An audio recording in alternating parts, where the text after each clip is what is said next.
Alors, bonjour à tous. Mon nom est Guy, humoriste connu au moins autant qu'ils vont déjà. Donc, aujourd'hui,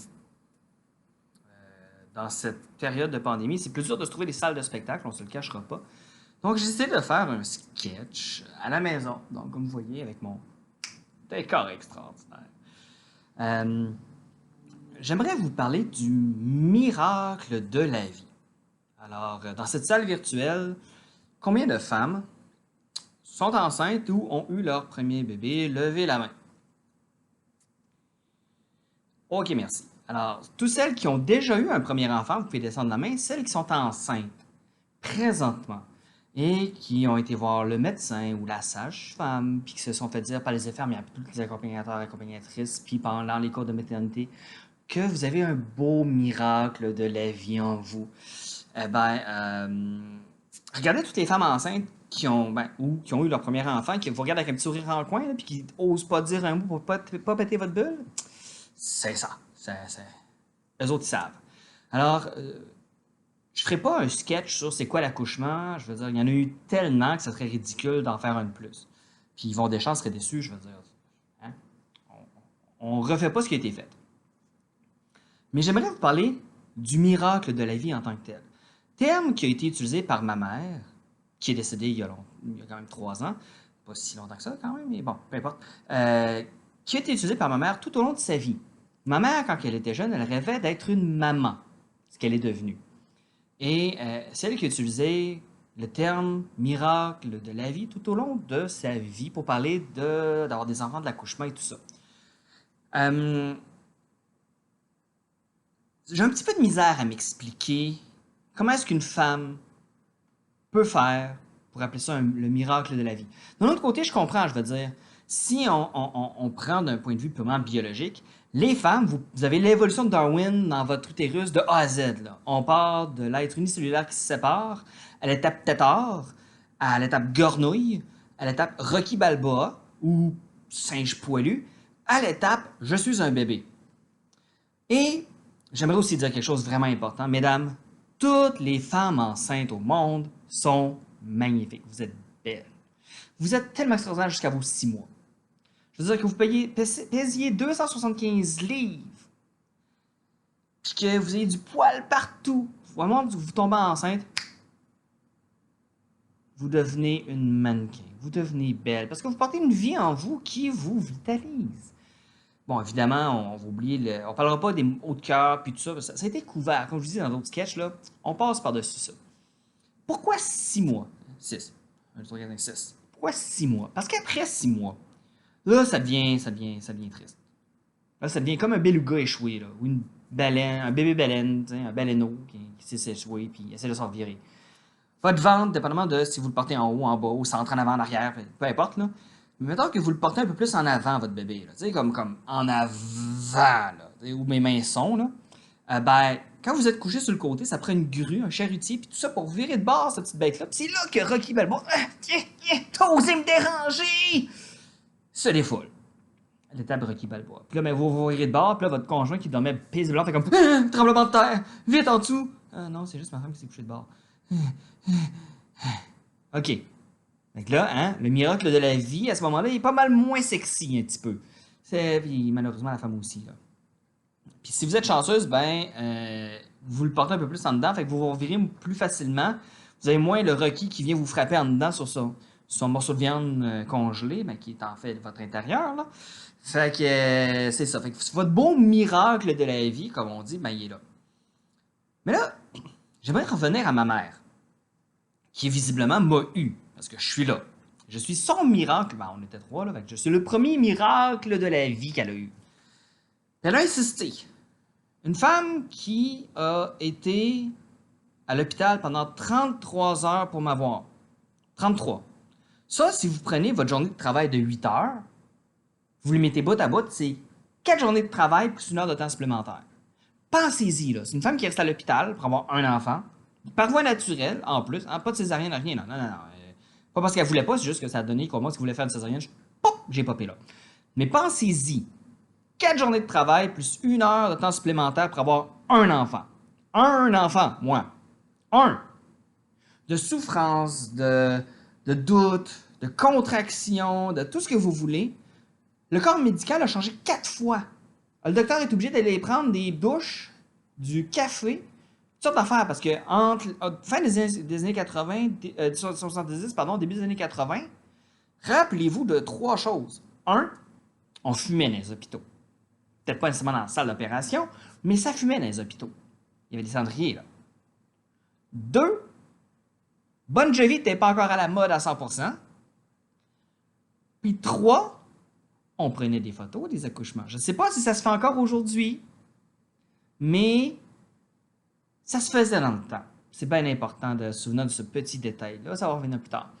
Fait qu'imaginez ma mère qui accouche pendant 33 heures de temps. Rappelons-le, 4 jours de travail plus une heure de temps supplémentaire dans votre semaine de job. Mais ça, vous avez une pause. Vous finissez de travailler, vous rentrez à la maison, vous mangez, vous avez des enfants, vous occupez des enfants. Mais je veux dire, vous pouvez décrocher un peu du travail, un petit peu. Parce qu'on s'entend qu'être parent, c'est un travail à temps plein. Mais elle est pognée sur son lit d'hôpital, les jambes écartées, pendant 33 heures de temps. Puis elle appelait ça encore un miracle de la vie. Vous imaginez-vous à quel point cette femme-là avait du caractère et du courage. Alors, fast forward, 25-27 ans plus tard. À un moment donné, ma mère déménage, puis je suis à la maison, puis elle me dit « Guy, j'ai quelque chose pour toi. » Oui, mais bon, je me rends chez eux, en tant que bon fils que je suis, puis elle me donne une boîte de chaussures, une vraie boîte de chaussures avec des photos dedans. Elle me dit « Tiens, tu regarderas ça. » Le souper se passe, je remets ça chez nous, puis en tant que bon fils filial, je mets ça quelque part, puis j'y pense plus. Fast forward 2-3 ans plus tard, 5 ans, je peux pas vous dire, sincèrement, j'en ai aucune idée. Je fais, qu'est-ce que c'est ça, cette boîte-là? Je rouvre, puis là, je vois des photos de moi à l'adolescence que vous verrez jamais sur Facebook. C'est honteux, c'est laid, bon, tout honteux et laid en 92 à l'adolescence, mais j'étais particulièrement honteux et laid. Non pas que je sois un paradigme, en tout cas, non pas que je sois un exemple de beauté, mais je suis quand même moins pire que je l'étais. Mais là, je fouille dans ça. Il y a des photos, il y a des affaires, il y a des souvenirs. Puis là, je tombe sur un album que j'ai jamais vu, du style grandeur Polaroid. Je suis comme, qu'est-ce que c'est ça? Rappelez-vous quand je disais que tantôt, ils prenaient des photos dans les hôpitaux, là? Hein? Là, je rouvre, puis je vois ma mère en habit d'hôpital. OK. Les jambes bien grandes ouvertes, mais on voit pas grand-chose. Je suis comme, spécial. Drôle de fantasme ou fétiche, mais bon, je suis pas là pour juger. Là, je tourne. Oh mon Dieu! Oh mon Dieu! Oh mon Dieu! Seigneur! J'ai encore des sueurs froides juste à y repenser aujourd'hui, là. Hey là! C'est grand ouvert, là! Les jambes sont grandes ouvertes, c'est grand ouvert de partout. Il y a des fluides, il y a du sang. Puis il y a comme une bosse qui sort de son ouverture féminin. J'ai pas besoin de voir ça, mais je suis cave. Je suis un peu épais. Fait étant un peu épais, ben, je me dis, qu'est-ce qu'il y a sur l'autre page? Une autre photo, c'est sûr, mais ça peut pas être pire. Ah ah! C'est que je suis cave parce que j'ai tourné. J'allais voir ce qu'il y avait sur l'autre photo. Oh mon Dieu! Oh! Pourquoi j'ai fait ça?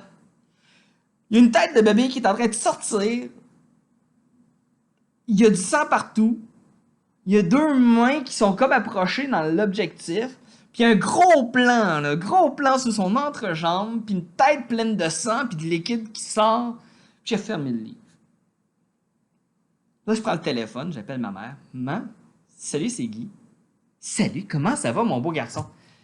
Oui, ne posez pas de questions, c'est une mère. Ben, maman, je passais au travers de la boîte de chaussures, de photos. Ah oui! Pis, t'as-tu trouvé ce que je t'ai laissé?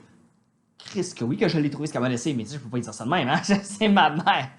Ouais, j'étais un peu tombé sur un album photo spécial, je m'attendais pas à voir ça. C'était un peu graphique, hein?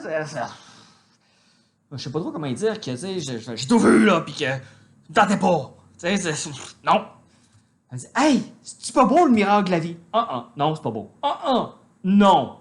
En tant qu'homme qui a pas encore eu d'enfant, là, c'est-à-dire, non, no fucking way. C'est comme, c'est là, c'est partout, c'est gluant, ça sort de... Non! Mais là, comment tu veux dire ça à ta mère qui est toute heureuse de te dire qu'elle vient de te donner son album d'accouchement? Pourquoi? Pourquoi tu as pris ces photos-là?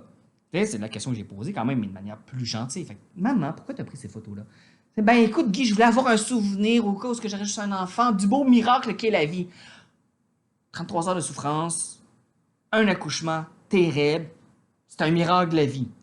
Ok, d'accord, je peux admettre que c'est un miracle, mais je qualifierais pas l'acte d'être un miracle. Oui, mais maman, pourquoi tu m'as donné ça? Ben, parce que c'est toi. Oui, non, ça, je l'ai deviné. C'est à moi que tu l'as donné. J'espère que c'est pas mes frères et sœurs, parce que là, on a un problème. Mais pourquoi? Ben, Guy, je voulais que tu vois c'est quoi le miracle de la vie. Ah, merci, maman. Merci. Fait que là, j'ai raccroché. J'ai pas dit que ça m'avait enlevé complètement l'envie de revoir un miracle de la vie proche, là, tu sais, je veux dire. Ici, là. Non, merci. Fait que, pour toutes les mamans et les papas qui m'écoutent, là, présentement, qui vont accoucher, qui n'ont pas encore eu leur premier enfant, je sais pas s'ils vous donnent encore le droit de prendre des photos ou de filmer à l'hôpital. S'ils le font, par pitié pour vos enfants, là, gardez ça pour vous. On n'a pas besoin de voir ça. Peut-être que pour vous, c'est un miracle de la vie, là, mais pour nous, c'est un film d'horreur 3D. Puis on le sait parce que c'est nous autres qui sort. Puis on le sait que c'est nous autres qui sort parce que vous nous l'avez donné à nous autres. Puis moi, je suis encore chanceux, c'est des photos, pas la roid. Il y en a qui ça répète un film, là. Parce que t'entends l'hurlement de la maman. On n'a pas besoin de ce traumatisme-là, là. Pas plus tard dans notre vie, pas jamais. Fait que gardez ça pour vous. Puis juste, on va bien aller dans notre relation, là. Déjà qu'on a cette thérapie à faire pour tout ce qui s'est passé dans notre enfance, notre adolescence, puis tout ça, qui n'est pas nécessairement toujours de votre faute, mais qui arrive, rajoutez-en pas. Hein? Fait qu'on va fermer ça, puis on n'en parlera plus jamais. OK? Ça va rester notre secret. Hey, bonne journée. Bye, là. Bonjour, écoutez, merci pour vos commentaires, merci d'avoir écouté. Si vous appréciez, ben, je vais vous inviter à souscrire, peu importe où ce que c'est dans l'écran. Et puis, je vais faire probablement d'autres sketchs, possiblement en anglais aussi. Alors, je vous souhaite une bonne journée et puis merci encore d'avoir écouté. C'est Guy, votre humoriste préféré, aussi populaire, sinon plus, qui vont des champs. Mon idole. Bye là.